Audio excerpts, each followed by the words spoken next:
Sir నమస్కారం. నమస్తే. బాగున్నారా? బాగున్నాం. ఏమన్నా ఇప్పుడు స్పీడ్ పెంచారనుకోవచ్చా? స్పీడ్ పెరిగేదే ఉండదు, ఎప్పుడు నేను ఒకటేలాగా ఉంటాను. దాంట్లో భాగాలు ఫస్ట్ నుంచి నా సర్వీస్ మోటోలో ఉన్నాను కాబట్టి యాజ్ ఏ పొలిటీషియన్గా ఎప్పుడు అది కంటిన్యూ అవుతా ఉంది. ఇప్పుడు కొద్దిగా ఎలక్షన్ దగ్గర పడింది కాబట్టి కొద్దిగా గ్రామాల్లో ఎక్కువ తిరుగుతూ ఉంటాం. అంటే మీరు 2009 తర్వాత అంటే దాదాపు 2 టర్మ్స్ మీరు అధికారానికి దూరంగా ఉన్నారు అనేది ఒక వినికిడి. 2009 నుంచి 14 వరకు శాసనసభ్యుడిగా ఉన్నా, 14 నుంచి 19 ఖాళీగా ఉన్నాను. నిన్న 19లో ఖాళీ ఉన్నా కానీ ప్రజలకు దగ్గర లేరు అనేది ఇంకొక అభిప్రాయం. ఇంకా అది ప్రజలకు దగ్గర లేరని మీరు అంటున్నారు, కానీ ప్రజలు అడిగితే తెలుస్తుంది. కనిగిరి ప్రజలను నాకున్న సమయంలో మ్యాక్సిమం టైం నేను ఎంత అవకాశం దొరికితే అంత టైం ఉన్నా. కొద్ది కోవిడ్ టైంలో కొద్ది దూరంగా ఉన్నాను తప్పించి మిగతా టైం అంతా ఆయన మీరు దూరంగా ఉండడం వల్లనే 2 దఫాలుగా ఓటమి పాలయ్యారు ఉగ్ర నరసింహారెడ్డి గారు. అంటే మీరేమంటారు? ఓటమి పాలైంది ఉగ్ర నరసింహారెడ్డి కాదు, కాంగ్రెస్ పార్టీ ఒకసారి ఫెయిల్ అయింది, నిన్న టీడీపీ పార్టీ ఫెయిల్ అయింది. ఉగ్ర నరసింహారెడ్డి ఎప్పుడు ఫెయిల్ కాడు. ప్రజల మనిషిని నేను ఎప్పుడు ప్రజలతో ఉంటాను. ఉగ్ర నరసింహారెడ్డి ఓడిపోయి ఒక రాష్ట్ర విభజన చేసి కాంగ్రెస్ పార్టీ ఓడిపోయింది. ఒక్కసారి జగన్ అని చెప్పి ప్రజలు తెలుగుదేశం పార్టీని ఓడగొట్టారు, ఉగ్ర నరసింహారెడ్డిని కాదు. ఇక్కడ ఒక కాజ్ ఏంటంటే మీరు మీ అభిమాని వైఎస్ రాజశేఖర రెడ్డి అంటే ఒక బ్రహ్మాండమైన ఒక వేదిక కూడా అరేంజ్ చేశారు. కానీ మీరు వైఎస్ఆర్సీపీలో జాయిన్ కాకపోవడం గల కారణం ఏందనుకోవచ్చు ఇక్కడ? అసలు నేను స్వతహాగా ఒక సిద్ధాంతాల పరంగా పనిచేసే వ్యక్తిని.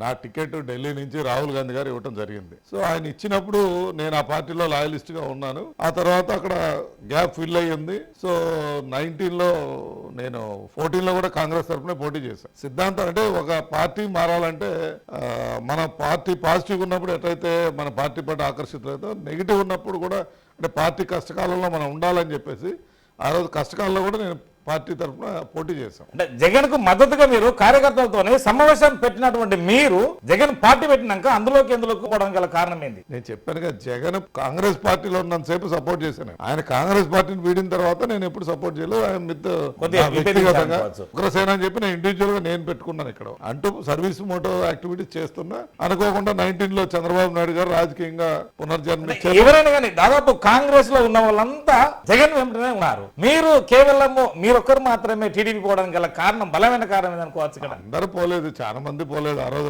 యునైటెడ్ రాష్ట్రంగా ఉన్నప్పుడు ఇప్పుడు అయినా బట్టి Vikramarka deputy CM of Andhra, మేమందరం కాంగ్రెస్ లోనే ఉన్నాం. ఇక్కడ చాలా మంది నాయకులు ఉన్నారు. అప్పుడు కాంగ్రెస్ తో పాటు అప్పుడు మైదారెడ్డి గారు ఉన్నారు. ఇట్లా చాలా మంది నాయకులు ఉన్నారు. కాకపోతే కొంతమంది తొందరగా ప్లేస్మెంట్ కావాలి. కేవలం ఏంటంటే బాలినేని శ్రీనివాసరెడ్డికి మీకు పడకపోవడం వల్లనే మిమ్మల్ని అందులోకి తీసుకోలేదనేది ఒక ప్రధానమైన ఆరోపణ. మీరేమంటారు? బాలినేని శ్రీనివాసరెడ్డి గారు తీసుకుపోవటాన్ని ఆయన కనిగిరి కంటెస్ట్ చేయడం, ఆయన కంటెస్ట్ చేస్తే ఒంగోలు. అవును, నేను వాసన్నకు మంచి సంబంధాలే ఉన్నాయి, మాకు ఎక్కడ గ్యాప్స్ లేవు. కాకపోతే నేను మీకు చెప్తున్నాను, మొదటి నుంచి కాంగ్రెస్ పార్టీలో ఆయన బై ఎలక్షన్ అప్పుడు నేను కాంగ్రెస్ పార్టీ నుంచి నేను సపోర్ట్ చేశాను.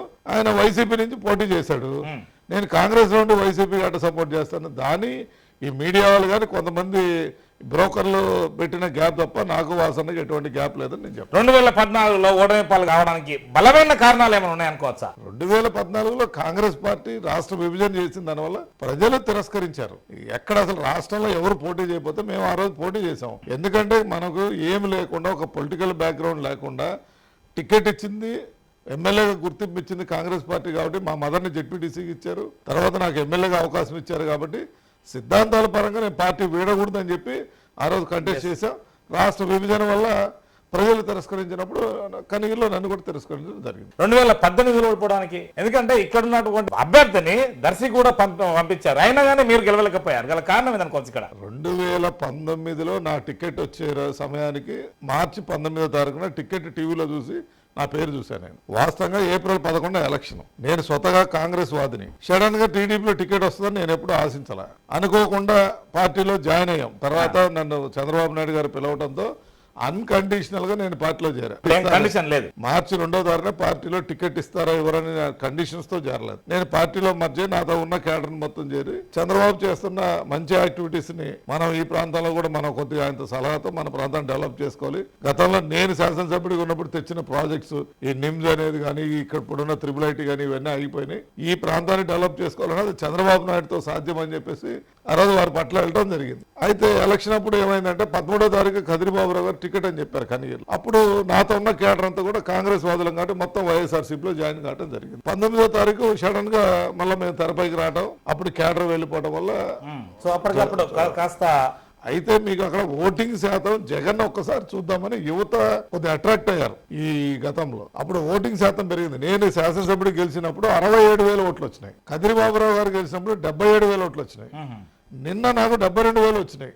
ఏది ఇంతలా గాలి తోలినా కానీ తెలుగుదేశం పార్టీ చెక్కు చెదరలా. కానీ ఓటింగ్ యువతకు ఫస్ట్ టైం తెలియని కొంతమంది ఫస్ట్ టైం ఓటర్స్ ఈ మార్కెటింగ్ స్ట్రాటజీ పీకే టీకేల సర్వేలతో మార్కెటింగ్ ఇప్పుడు మరి పీకే మీకే ఉన్నారు కదా, ఇప్పుడైతే సోషల్ మీడియాతో అట్రాక్ట్ అయ్యి అప్పుడు ఫస్ట్ టైం కాబట్టి తప్పు చేసి జగన్మోహన్ గెలిపించారు. సో ఇప్పుడు ఇక్కడ మొన్న జరిగినటువంటి కదిలిరా సభ తర్వాత ఇక్కడ ఏమన్నా ఉత్సాహం కానీ మీ ప్రజల్లో ఏమన్నా మీకు సపోర్ట్ గా ఎక్కువ శాతం పెరిగిందని ఏమన్నా భావించవచ్చా? అసలు కదిలిరా ప్రోగ్రాం తర్వాత తెలుగుదేశం పార్టీ 130-140 సీట్లు గెలవడం అనేది ఈజీ కారణం అయిపోయింది. ఎందుకంటే కనిగిరి లాంటి ప్రాంతంలో అంతమంది సభకు వస్తారని దాదాపు మా రాష్ట్ర ప్రభుత్వం అనుకోలేదు. అటువంటిది ప్రజల్లో ఉన్న చైతన్యం ఆ రోజు మీటింగ్ జరిగిన సక్సెస్ అయిన విధానం చూస్తే మా కనిగిరి సీటుకి ఇబ్బంది లేదనేది మా నమ్మకం. అంటే ఎలాంటి బలం ఇచ్చింది అనుకోవచ్చు? ఇక్కడ బలం కాదు, ఆ రోజు నిజంగా ఈ ప్రాంతంలో 62,000 మంది వలస వెళ్ళి ఉన్నారు. వాస్తవానికి కనిగిరి అంటేనే వలసల ప్రాంతం.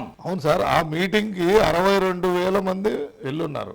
వెళ్ళిన వాళ్ళు బయట ఉన్నా ఇక్కడ విపరీతమైన పొలం పనులు ఉన్నాయి. అయినా మీటింగ్ కి వచ్చారంటే తెలుగుదేశం పట్ల ఆదరణ, మా నాయకుడి పట్ల ఇది నా మీద ఉన్న దీంతో ఇక్కడ ప్రోగ్రామ్ సక్సెస్ చేశారనేది నా ఆలోచన. ప్రస్తుతం సిట్టింగ్ ఎమ్మెల్యే మీద మీరు ప్రధాన ఆరోపణ నాన్ లోకల్ అని ఈ మధ్య కాలంలో బాగా తీసుకొచ్చారు 2 సంవత్సరాల నుండి. అసలు ఏంటి ఇక్కడ లోకల్ అయితే ఏంటి, నాన్ లోకల్ అయితే ఏంటి? అది తెలుగుదేశం కేడర్ అతను వాళ్ళ వైఎస్ఆర్ పార్టీ వాళ్ళు. నేను తెలుగుదేశంలో నాన్ లోకల్ అభ్యర్థి ఇస్తే నేను కామెంట్ చేసేవాడిని. అక్కడ కామెంట్ చేసింది వైఎస్ఆర్ వాళ్ళు, వైఎస్ఆర్ పార్టీ వాళ్ళు. వాళ్ళే డిస్కస్ చేసింది.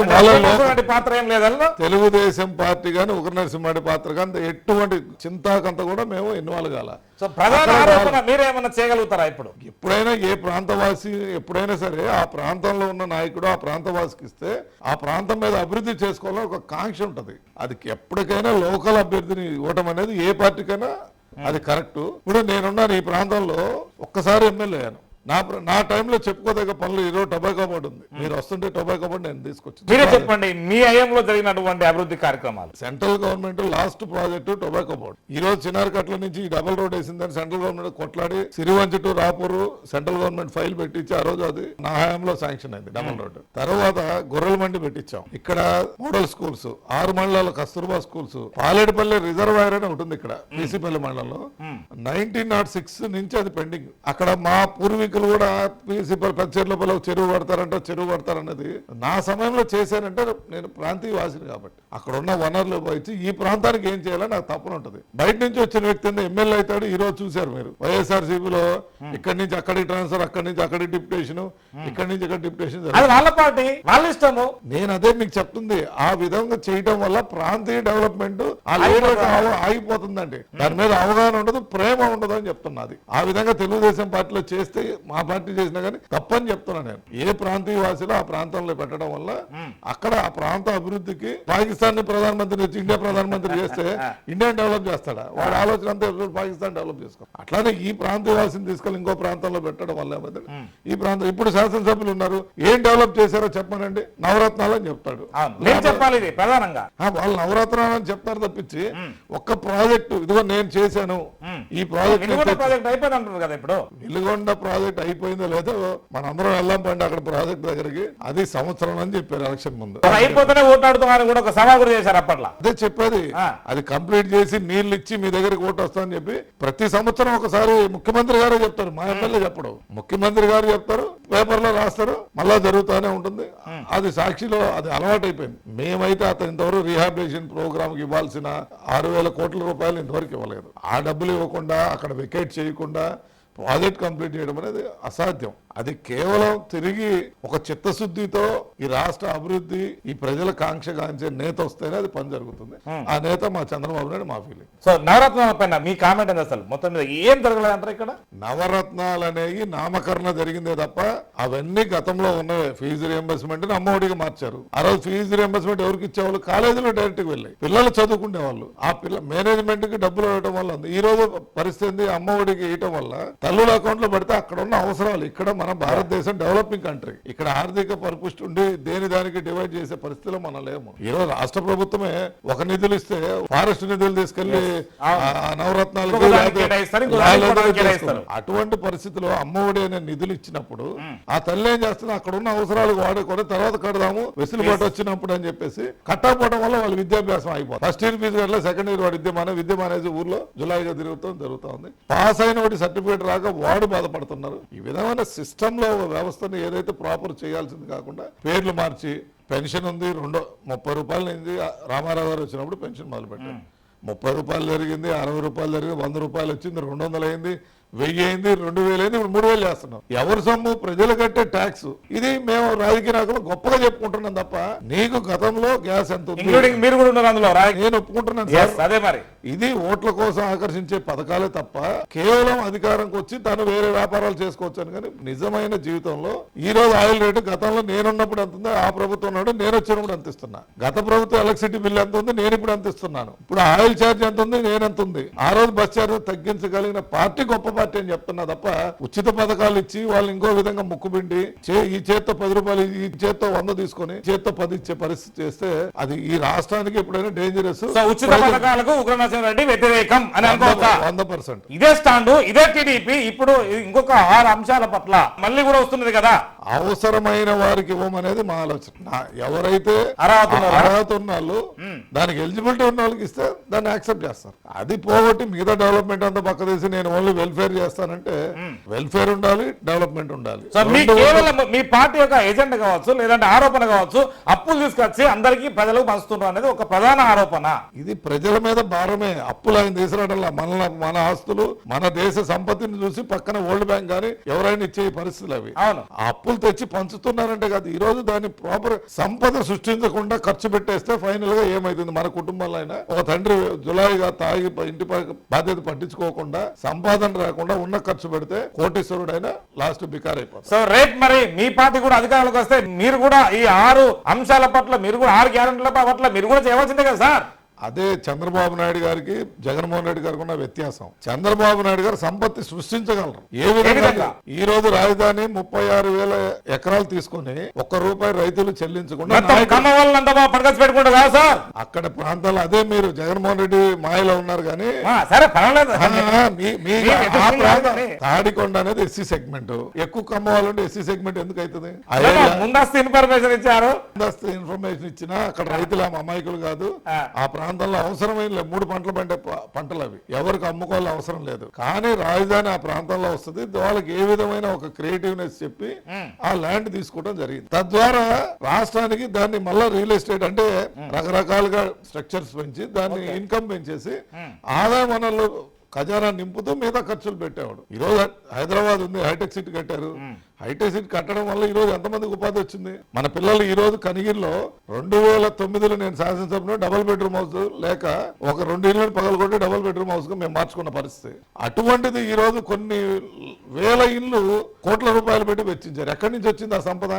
ఈ రాష్ట్రంలో మన వాళ్ళు సంపాదించుకున్నది కాదు. విదేశాలు ఇక్కడ ఉన్న చదువుకున్న పిల్లలు విదేశాలకు వెళ్ళి వాళ్ళ తల్లిదండ్రులు అక్కడి నుంచి ఇక్కడ పంపు చేయడం వల్ల ఆ డబ్బుతో వాళ్ళ విలాసమైన ఇల్లు గానీ కార్లు గానీ ఈ రోజు అన్ని కూడా పెరిగినాయని నేను చెప్తాను. సార్, ఇక్కడ వైఎస్ఆర్సీపీ కానీ టీడీపీ కానీ 2 పార్టీలు ఇప్పటి వరకు రాజధాని లేని రాష్ట్రంగా తీర్చిదిద్దారంటే మీరు దీనికి సమాధానం ఏంటి? టీడీపీ ఏం చేయాలి? టీడీపీ రాజధాని అమరావతి అని చెప్తుంది. అక్కడ ఆల్రెడీ 3 రాజధానులు, టీడీపీ 1 రాజధాని. అవును, ఏంటి అసలు ఈ రాష్ట్రానికి ఎక్కడైనా ఒక రాజధాని ఉంటుంది. నీకు తెలియగలవాడు అయితే మిగతా జిల్లాల్లో సైమల్టేనియస్ గా డెవలప్మెంట్ చేయండి. వేరే ఇన్ఫ్రాస్ట్రక్చర్ పెంచి కంపెనీ అక్కడ ఉన్న ఏరియాలో అక్కడ ఉన్న అవసరాలు తగ్గట్టు మీరు ఏదైనా చేయగలిగితే అది ఉపయోగం ఉంటుంది. కానీ 3 రాజధానులు ఎక్కడ ఉన్నాయి చెప్పండి? ఢిల్లీ మరి ఇండియాకి 3 రాజధానులు ఉన్నాయి, ఇండియాకి లేవు కదా. మరి ఆంధ్ర రాష్ట్రానికి ఎందుకు? పక్కనున్న తెలంగాణకు లేదుగా. మరి ఒకటే కదా హైదరాబాద్. మరి నీ బెంగళూరు 2 రాష్ట్రాలు కలిసి 1 రాజధాని ఉన్నది చండీగఢ్. అదే సార్ చెప్పేది.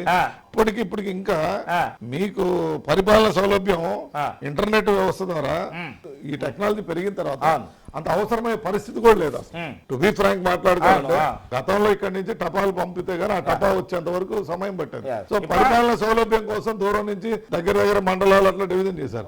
ఈ రోజు నువ్వు సింగిల్ బటన్ నొక్కితే రాష్ట్రం నుండి అకౌంట్ లో డబ్బులు పడినట్టు. పరిపాలన సౌలభ్యాన్ని ఒక కేంద్రంగా పెట్టుకొని దాన్ని డెవలప్ చేసి అక్కడ ఇన్ఫ్రాస్ట్రక్చర్ దాన్ని ఎక్కువ చేసి సంపద సృష్టించి ఏ విధమైన తక్కువ ఖర్చులు తగ్గించి చేసే విధానం అవలంబించకుండా ఒక విజన్ ఉన్నటువంటి నాయకుడు చంద్రబాబు నాయుడు ఒక్క దెబ్బకు మాత్రమే అధికారానికి పరిమితమయ్యారు, రెండో దెబ్బకు 23 సీట్లకు మాత్రమే పరిమితమయ్యారు. ఎక్కడ ఫెయిల్ అయింది సార్ అసలు? ఒక్క దఫకు నిన్న ఆయన రాష్ట్ర విభజన జరిగినప్పుడు మొదటి ముఖ్యమంత్రి బస్సులో ఉండి పరిపాలన చేశాడు. హుదూద్ తుఫాన్ లో ఏ విధంగా చేశారో మీరు చూస్తుంటారు. ఈ రోజు వైజాగ్ వెళ్ళి మీరు చూడండి అక్కడ ఎంత డెవలప్ జరిగింది. అంటే విజనరీ లీడర్ ఉన్నదానికి మామూలు లీడర్ ఉన్నదానికి ఒక అంటే జగన్ విజన్ ఉన్న నాయకుడు కాదంటారా? జగన్ విజన్ ఉంది, అతని వ్యాపారంలో అతని వ్యాపారాలకు విజన్ ఉంది, వ్యాపార విజన్ ఉందా? కానీ అడ్మినిస్ట్రేషన్ విజన్ లేకపోవడం అంటే ఈ రోజు బోల్డ్ అంత నిధులు ఇన్ని లక్షల కోట్లు అప్పు చేసి రిజల్ట్ ఫైనల్ గా ఏం రాలేదు. ఎంత ఖర్చు పెట్టినా రిజల్ట్ రాలేదు. ఈ రోజు 108 అంబులెన్సెస్ ఉన్నాయి, రిపేర్ అయితే మళ్ళీ వాటి బాగా చేసేవాళ్ళు లేదు. అట్లానే రైస్ డీలర్ దగ్గరికి వెళ్ళి హ్యాపీ తెచ్చుకున్న రైస్ బండ్లు కొని రాష్ట్ర సంపదను ఎంత వేస్ట్ చేస్తున్నారు. నాడు నేడు అన్నారు. నువ్వు టీచర్స్ లేకుండా బిల్డింగ్ కట్టి చదువు చెప్పే ఉపాధ్యాయులు కావాలా, మోడర్న్ గదులు కావాలా మీరు చెప్పండి. కావాలి ముందు ఉపాధ్యాయులు అక్కడ చెప్తూ సైమల్టేనియస్ గా అవసరాన్ని బట్టి అక్కడ గదులు పెంచాలి. కానీ అన్ని స్కూల్లో నాడు నేడు ఉన్నాయి బదులు కొట్టి నేను కొత్తగా కడతానంటే వాట్ డస్ ఇట్ మీన్? ప్రజా సంపదను దుర్యోగం చేయడం తప్ప ఇంగ్లీష్ మీడియం వేయడం తప్పంటారా? అసలు ఇంగ్లీష్ మీడియం వేయడానికి మనకు చదువు చెప్పే ఉపాధ్యాయులకు ఎంతమందికి ఇంగ్లీష్ వచ్చు? మా దగ్గర ఇది ఓవర్ నైట్ వచ్చేది కాదు సార్.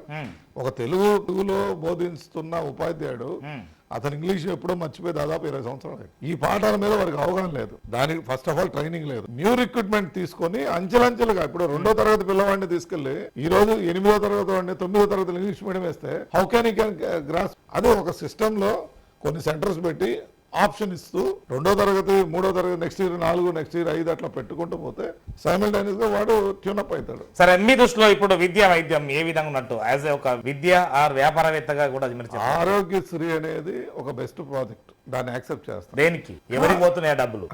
Corporate hospital. నేను కార్పొరేట్ హాస్పిటల్ అదే కదా. ఈవెన్ వీఆర్ మేము హ్యాపీ. కానీ అది రాజశేఖర రెడ్డి గారు పెట్టింది 5 సంవత్సరాలకి 10 సంవత్సరాల వరకు అది ఫీజిబుల్. కానీ దాని మీద దృష్టి పెట్టి మన గవర్నమెంట్ వ్యవస్థలు మొత్తాన్ని కొలాప్స్ చేసే పరిస్థితి దాని ప్రాధాన్యత వల్ల ఇక్కడ ప్రైవేట్ గవర్నమెంట్ వ్యవస్థలు మొత్తం నాశనం అయిపోయి ఈ రోజు కనిగిరిలో 2009లో సిజేరియన్ ఆపరేషన్స్ జరిగాయి. ఆ రోజు మత్తు డాక్టర్ ఉన్నారు, గైనకాలజిస్టులు ఉన్నారు. ఈ రోజు ఏ డాక్టర్లు కనీసం ఒక్క సర్జరీ చేసిన పాపం పోలేదు ఈ 10 సంవత్సరాలు. ఈ 5 సంవత్సరాలు అంత ముందర కొంత జరిగింది. ఈ 5 సంవత్సరాలు టోటల్ జీరో.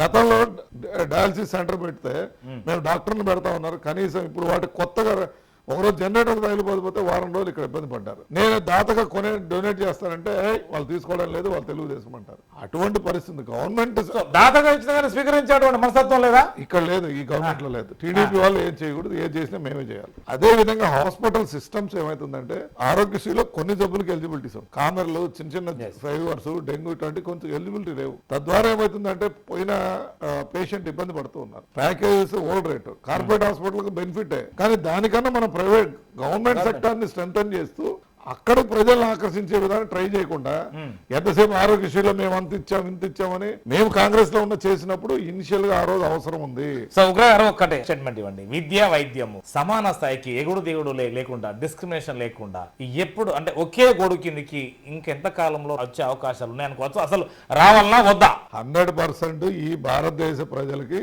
ఇవ్వదగింది విద్యా వైద్యం ఇస్తే మిగతావన్నీ ఆల్టర్నేట్ వాళ్ళే క్రియేట్ చేసుకుంటారు. కానీ దాని మీద ఫోకసింగ్ పెట్టడం లేదు. ఈ పిచ్చి పథకాలు ఇవి జన ఆకర్షణ ఓట్ల ఆకర్షణ కోసం చేసే ఈ స్కీమ్స్ వల్ల ఈ వ్యవస్థలన్నీ కుంటుపడిపోతున్నాయి. 100% వైద్యం విద్య అవసరం. దాన్ని 100% నెక్స్ట్ ప్రభుత్వంలో మేము చంద్రబాబు నాయుడు గారు సూచన అదే చేయబోతున్నాం. సో కనిగిరి అంటే మీరు ఓట్లు అన్నారు కాబట్టి ఇక్కడ ఏదో బాగా అంటే ఏది దొంగ ఓట్లు అంతా మోపైనాయి అంటున్నారు. అసలు దీని మీ కామెంట్? మేము ఇప్పటి వరకు ఉన్న ఓటర్ లిస్ట్ లో స్క్రూటినీ చేసాం.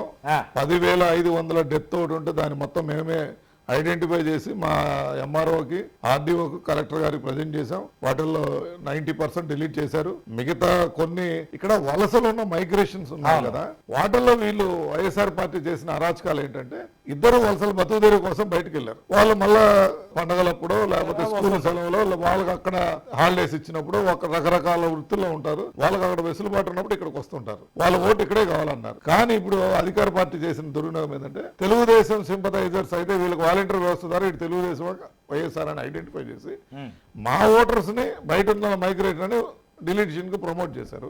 వాళ్ళ పార్టీ వాళ్ళని అయితే డిలీట్ చేయకుండా పెట్టారు. కానీ మా వాళ్ళు ఫైట్ చేశారు. మళ్ళీ మా ఓట్స్ మేము తిరిగి తెచ్చుకోగలిగాం.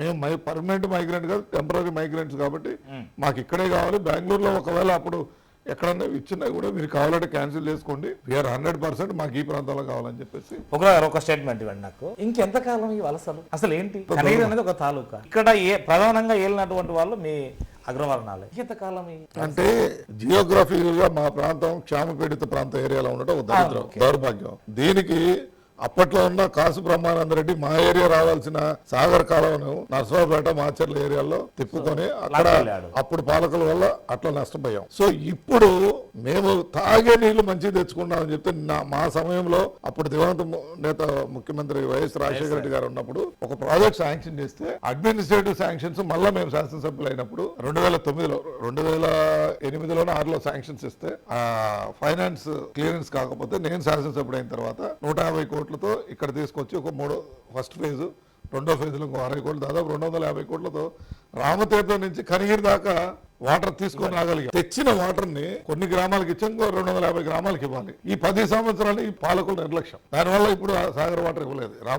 ఆ నిమిత్తమైన మన ఊరు మన ఉగ్ర కార్యక్రమం తీసుకున్నారు కదా, ఏంటి అసలు మీరు ఇక్కడ గమనించినటువంటి అంశాలు ఏంటి? మీరు కనిగిరి మన ఊరు మన ఉగ్ర అనే కార్యక్రమం ధైర్యం తీసుకున్నట్టే ఈ ప్రాంతవాసిగా ఈ ప్రాంతాన్ని డెవలప్ చేయాలని నా లక్ష్యం.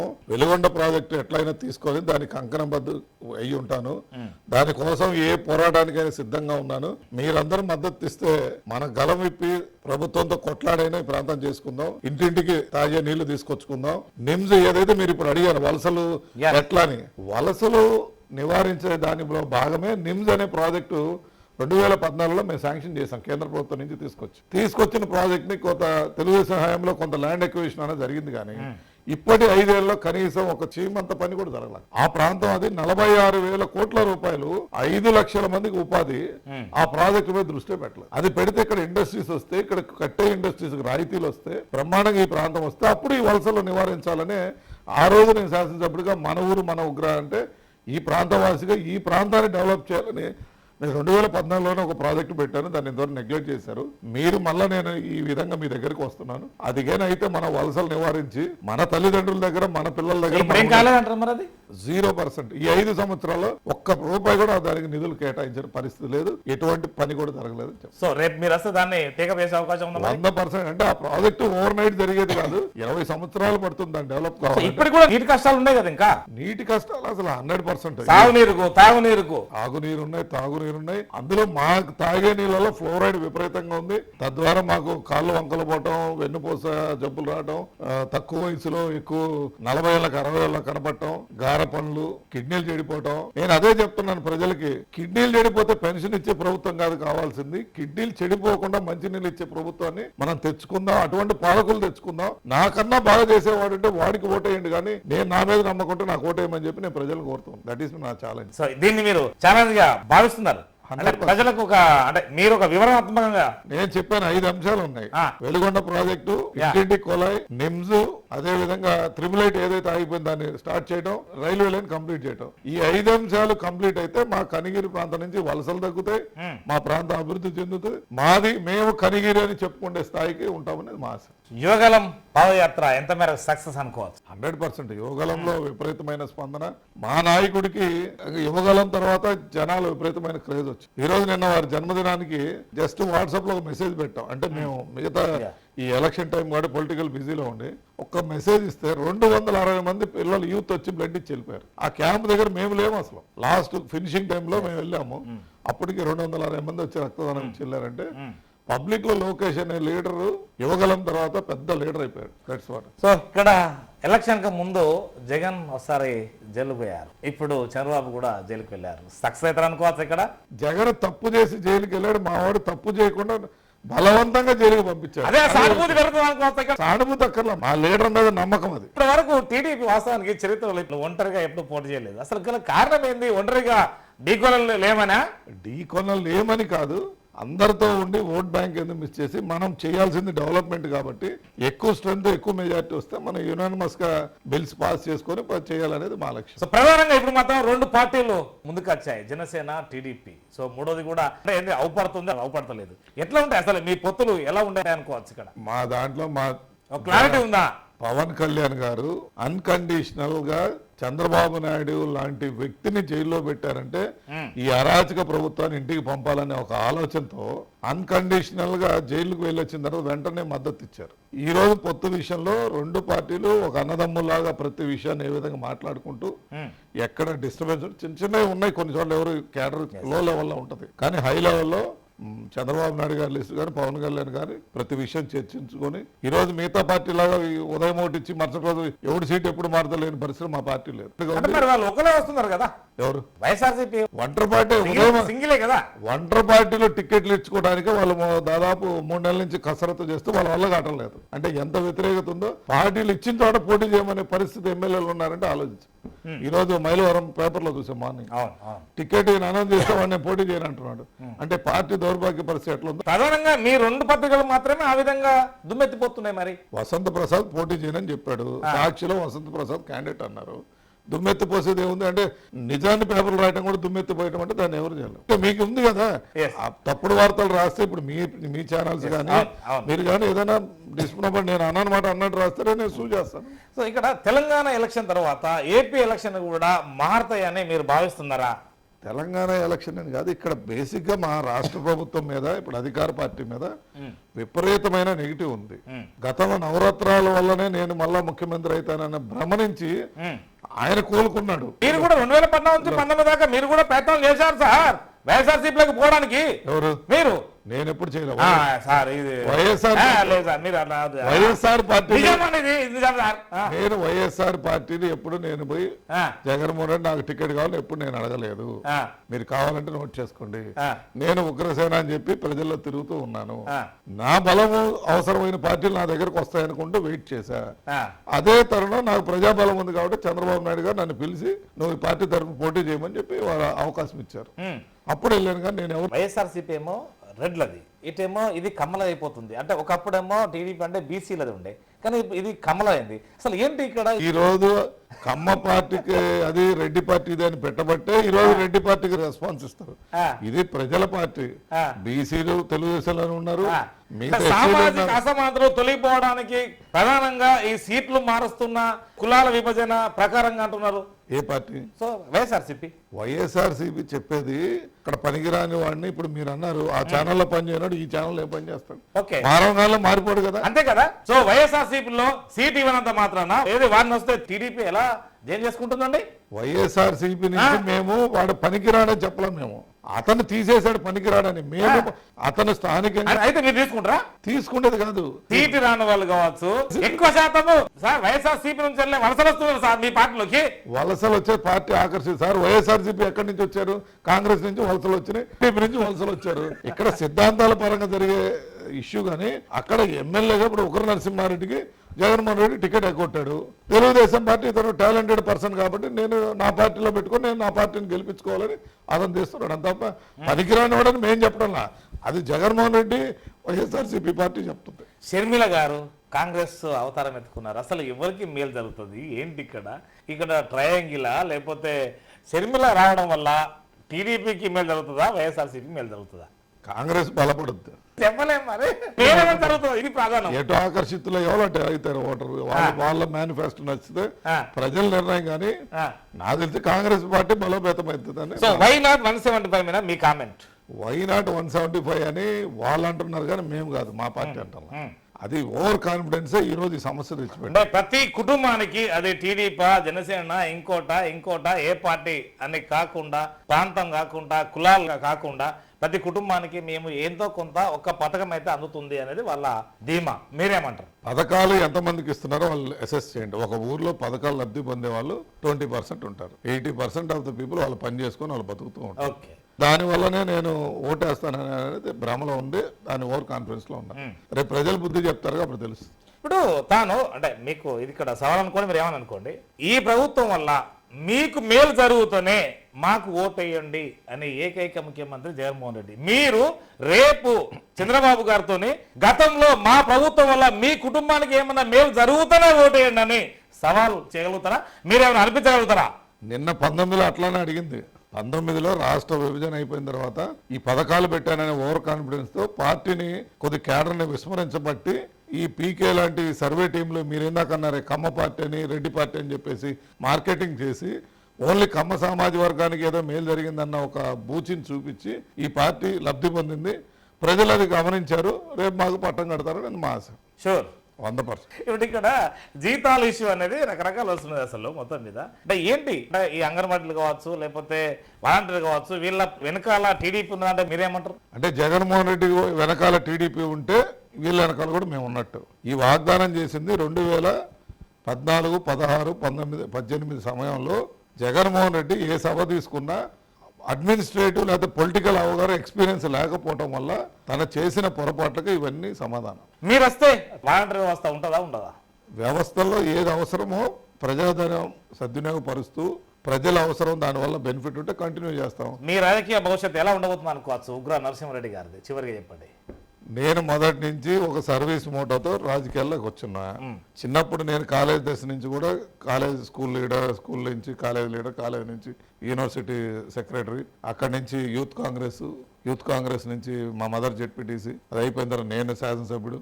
ఎప్పుడైనా కూడా నా సర్వీస్ మోటోలో ఉన్నాం. మేము ఐ క్యాంప్స్ అంటే లేదా అన్నా క్యాంటీన్ అంటే ఎక్కడ ఏది ఇప్పుడు హాస్పిటల్ పెట్టున్నాం సర్వీస్ మోటోతో ఉంటాం. మా దగ్గర హాస్పిటల్ బిల్లు ఇంత అని కట్టమన్నాడు, వాళ్ళు అంత ఇస్తాను తీసుకొని పంపించే పరిస్థితి ఉంటుంది. గెలుపోవటంలోనే రెండు పార్టీలు ఎప్పుడు జరుగుతూ ఉంటాయి. సో పొలిటికల్ లీడర్లు ఒక విజన్తోనే ఉంటారు కదా సార్. అంటే ఇప్పుడు మీరు అన్నదాన్ని బట్టి అంటాను, దాదాపు విద్య లేదంటే అంటే ఇక్కడ వైద్య అంటే అయితే స్కూల్స్ లేకపోతే హాస్పిటల్స్ గతం నుంచి చూస్తే వాళ్ళ పిల్లలు అదే తీరు ఉన్నారు, వాళ్ళు అదే తీరు ఉన్నారు. అంటే ఏంటి ఈ రెండు సెక్టర్లు ఆర్థిక వనరులు పెంచేది కాబట్టి అందులో పెంచుకుంటూ మనం రాజకీయాల్లో ఎగ్జిస్ట్ కావడమే మీ ప్రధాన లక్ష్యం అనుకోవచ్చా? డాక్టర్ అనేవాడు ప్రజలతో సంబంధించిన సబ్జెక్టు. ఈ రెండు డీలింగ్ విత్ ద పీపుల్. అవును, అందుకని కనెక్టివిటీ ఈజీ అవుతారు. ఒక డాక్టర్ రాజకీయాలకు వస్తే ఈజీ సక్సెస్ అవుతాడు. బికాస్ అతని బాడీ లాంగ్వేజ్ పబ్లిక్ యాక్సెసిబిలిటీ ఉంటుంది. డాక్టర్ కూడా అదే విధంగా ఉంటాడు. రాగానే ఏమ్మా వెంకటేశ్వరు బాగున్నావా, ఎంత వయసు, మీ ఊళ్ళో ఎట్టున్నాయి, పంటలు పండుతున్నా చెప్పు, ఏంటి బాగలేదని మాట్లాడతాడు. అదే విధంగా రాజకీయంలో కూడా అదే ఉంటుంది కాబట్టి ఈజీగా కనెక్ట్ అవుతారు. పబ్లిక్ తో డీల్ చేసే సబ్జెక్ట్ కాబట్టి పీపుల్ ఆర్ కమింగ్ మోర్. మీ కార్యకర్తలకు, మీ ఓటర్స్ కు మీరేం చెప్పదలుచుకున్నారు? మీరేం ప్రామిస్ చేయాల్సుకున్నారు? చివరికి చెప్పండి. నేను చెప్తున్నాను కదా, ఈ కనిగిరి ప్రాంత అభివృద్ధి నా లక్ష్యం. దానిలో భాగమే మన ఊరు మన ఉగ్ర అనే కార్యక్రమం పెట్టి మీకు నేను ఈ ప్రాంత అభివృద్ధి చేయాలనే ఒక కంకణంతో నేను రాజకీయాల్లో ఉన్నా. మీరు 2 సార్లు తప్పు చేశారు, 3వసారి చేయొద్దు. మన ప్రాంత అభివృద్ధిని కుంటుపడే విధంగా దయచేసి ఎవరో బయట వ్యక్తులుగో లేకపోతే అవగాహన లేని వ్యక్తులు మీరు మీ ఓటేసి ఈ ప్రాంత అభివృద్ధి గతంలో నేను ఏ విధంగా అభివృద్ధి చేశాను మీరు చూస్తున్నారు.